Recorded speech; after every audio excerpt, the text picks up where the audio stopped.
Happy Easter, everyone. I am Father Mike Ignashek, pastor of St. John Paul II Parish in Milwaukee. I've prepared this reflection for our parishioners prior to the second Sunday of Easter. I also want to greet any guests watching this video who are not part of our parish community and invite you to join us sometime after the COVID-19 pandemic is over.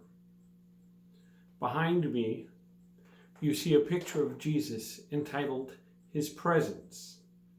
It was a popular print a number of years ago, and I have seen copies of it in many homes within our parish. There is even a larger copy in the St. Alexander Rectory, which is a part of our parish. This one is special to me. It was a wedding gift from my Aunt Catherine to my parents. Growing up, it was always in a place of prominence in our living room. Now it has a place of honor next to the front door of my home. Having grown up with this image, it is etched into my heart and into my imagination. I want to share it with you today because whenever I hear the gospel for the second Sunday of Easter, this is how I picture Jesus appearing to the disciples in the upper room. The gospel for this weekend is one we can relate to in a unique way this year, as we are locked in our homes for fear of the coronavirus, just as the disciples were locked away in the upper room for fear of the Jews. It was in the midst of this self-imposed isolation and the paralyzing fear that, as Jesus' disciples, they might be the next to be crucified, that Jesus breaks through. In spite of locked doors, in spite of the fear, the risen Lord stood in their midst. In spite of our isolation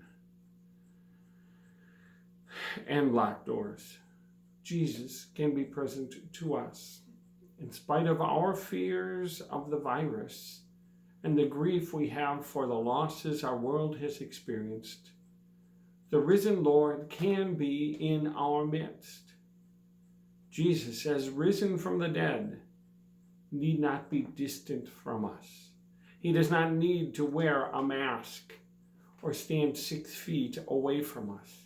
He's already in our hearts. The risen Lord is already present in our homes and in the homes of all those who are His faithful children. The second part of this gospel story is the doubt in the faith of Thomas. Having been absent during the first encounter with the risen Jesus, Thomas refuses to believe. He is the skeptic, the suspicious one. Lately, we have all been experiencing doubt and suspicion. Visiting the grocery store, if you don't wear a mask, there are those who look twice, like, why aren't you wearing a mask? And if you do wear one, there are those who look at you as if to ask, are you sick? It was only after Thomas was reconnected with the community in prayer and encountered the risen Lord that his doubts were dispelled. The same can be true for us. As we face the unknown of this virus, as we spend more and more time self-isolating with our immediate families, it is important for us to reconnect in a safe way through prayer. I suggest for families that keeping a family prayer time is important.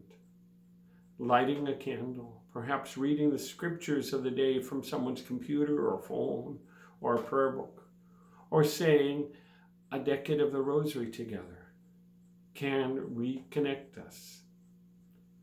Also starting to pray for the church, for the poor and hungry, for peace, for those who are ill, especially those with coronavirus, and for any special intentions close to your family.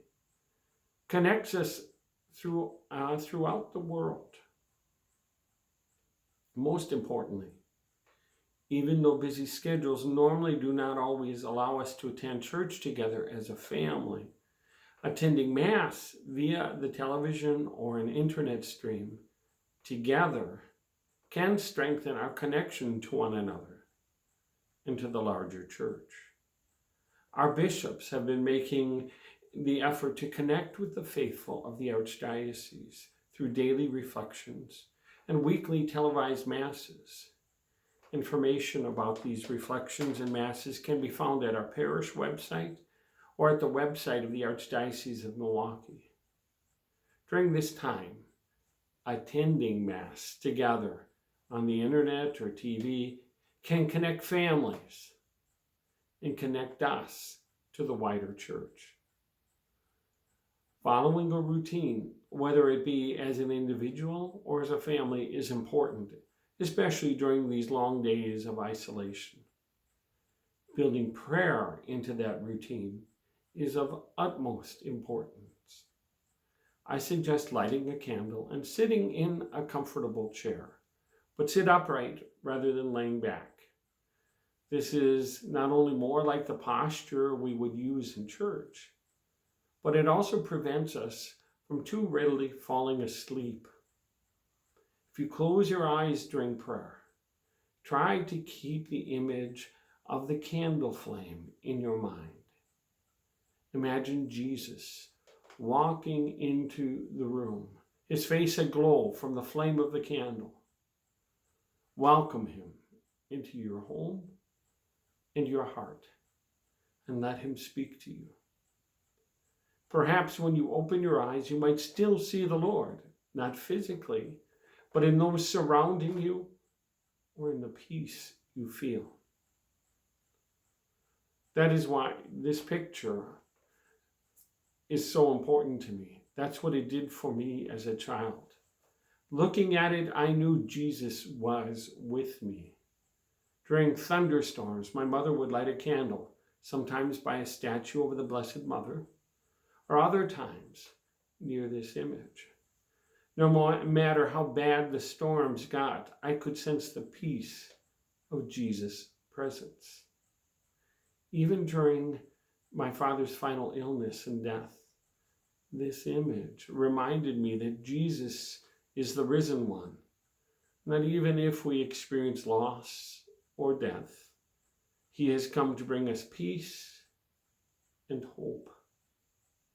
Peace and hope are our prayer for this week. Peace for those who live in fear or loneliness. Hope for all of us that this virus will soon be conquered. For now, please stay safe, stay healthy, and remember, we are truly blessed. I am your pastor, Father Mike.